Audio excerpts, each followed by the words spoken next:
L'eau de boisson des volailles d'élevage est un intrant dont l'importance est souvent négligée.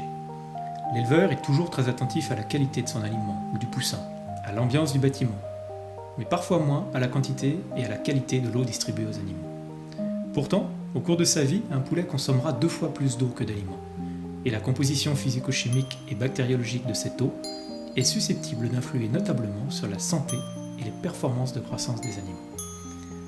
L'eau distribuée aux volailles doit donc faire l'objet de toutes les attentions de la part de l'éleveur, avec 3 objectifs majeurs.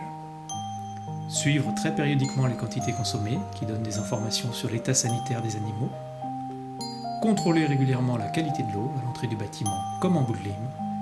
Et réussir entre chaque lot un nettoyage et une désinfection efficace du circuit de distribution d'eau.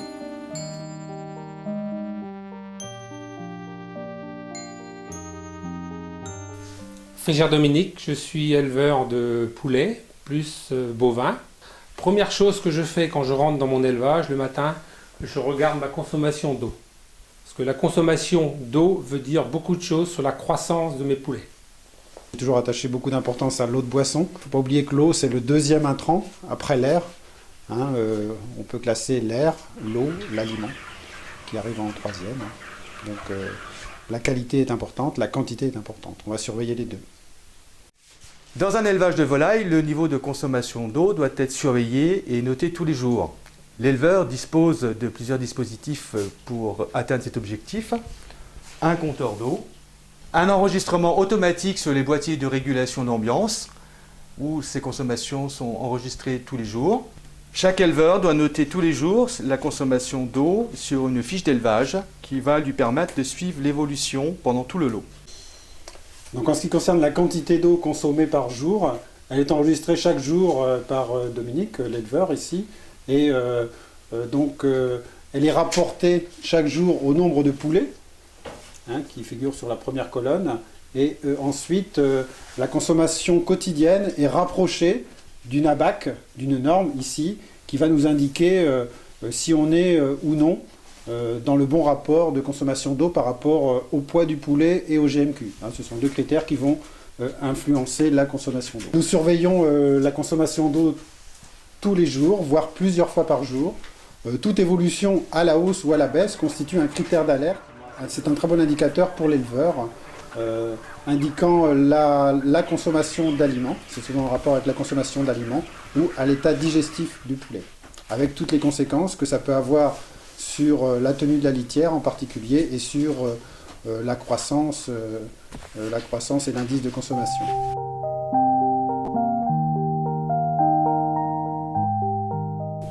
Pendant le vide du bâtiment, l'éleveur doit réaliser l'opération de nettoyage et de désinfection de son circuit d'eau. Cette opération doit se faire selon un protocole rigoureux et dans un ordre bien précis. Le premier consiste à enlever de l'intérieur des tuyaux le biofilm, qui sont les matières visqueuses qui s'accumulent à la périphérie du tuyau. On utilise pour cela un produit basique avec lequel on remplit les tuyaux.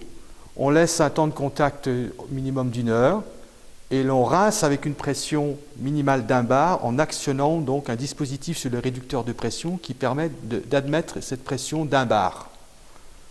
Ensuite, on détartre l'intérieur de ce tuyau avec un produit acide. On remplit ce tuyau avec cette solution. On laisse également un temps de contact d'1 heure et l'on rince également sous pression.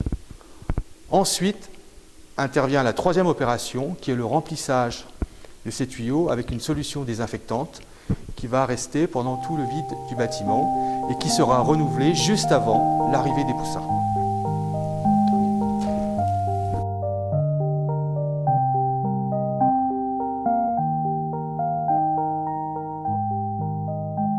Ça a pour objectif de caractériser l'eau telle qu'elle arrive au bâtiment, donc aussi bien sur ses critères physico-chimiques que sur ses critères bactériologiques. Donc prélever sur un robinet type laiton et tout simplement pour le désinfecter, le flamber suffisamment longtemps pour obtenir la certitude qu'il n'y aura plus de bactéries qui viendraient fausser les résultats du prélèvement. Suite à ça, on va laisser couler l'eau à un débit moyen et de la même façon remplir flacon incliné passer rapidement sur la flamme pour créer un choc thermique et refermer.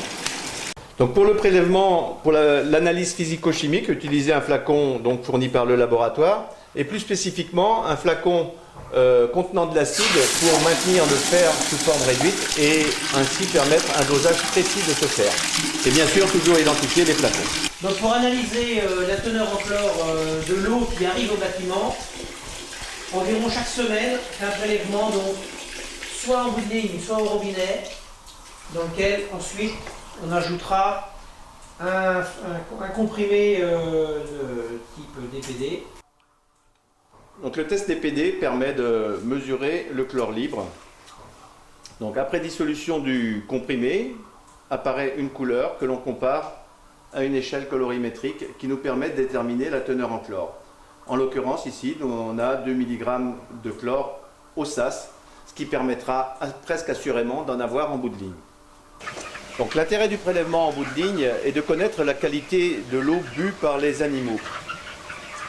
Pour prélever en bout de ligne, on va aller sur le dernier abreuvoir de la ligne, défaire cet abreuvoir et laisser couler de l'eau sur un petit volume. Ensuite, désinfecter l'extrémité de la canalisation. Comme là, on a affaire à des tuyaux polyéthylène, on désinfecte avec de l'alcool à 70 et venir recueillir dans un flacon adapté l'eau à analyser. Maintenir le flacon couché pour éviter qu'il n'y rentre autre chose que l'eau qu'on veut analyser. Utiliser un flacon pour les eaux qui sont traitées par le chlore contenant du thiosulfate afin d'éliminer l'effet du chlore directement dans le flacon et avoir l'analyse d'eau telle que les animaux la consomment. Refermer le flacon dès la fin du prélèvement et identifier rapidement pour qu'il n'y ait aucune confusion sur la provenance du flacon. Bien sûr, remettre le flacon en glacière. Pour une analyse réalisée au SAS, on va demander à minima les critères de physico-chimie que sont le fer, le pH, la dureté et le manganèse par exemple, et ainsi que la matière organique. Et si on n'a pas connaissance de la qualité bactériologique de l'ouvrage, donc on pourra aussi demander les 4 ou 5, 6 critères de bactériologie. Pour les analyses réalisées en bout de ligne, là ce qui nous intéresse réellement c'est la bactériologie de l'eau.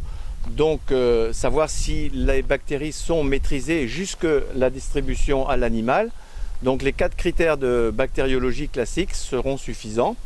Éventuellement, si on veut envisager mesurer la qualité de la désinfection et du nettoyage des canalisations, on pourra demander en complément la matière organique. Le flacon sera transporté en glacière jusqu'au laboratoire pour être mis en culture dans les 12 heures en optimum ou 24 heures maximum. L'objectif aujourd'hui, c'est quand même de contrôler la qualité de l'eau très régulièrement. Au minimum, à tous les débuts de bande, de toute façon, il faut revérifier sa qualité d'eau. Et ensuite, je dirais de façon hebdomadaire, regarder un petit peu son taux de chlore. C'est assez facile à faire, ça passe pas beaucoup de temps et ça permet de détecter un dysfonctionnement d'une pompe à chlore.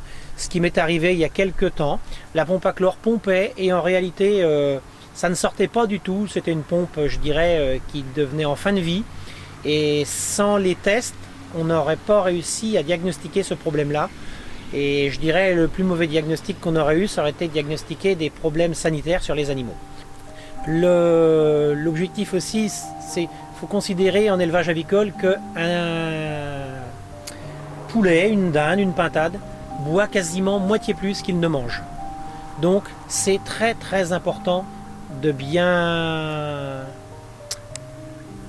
maîtriser la qualité de l'eau, parce que une eau mal maîtrisée, aujourd'hui on a déjà suffisamment de problèmes sanitaires avec une eau correcte sans prendre le risque d'avoir une eau qui n'est pas de bonne qualité.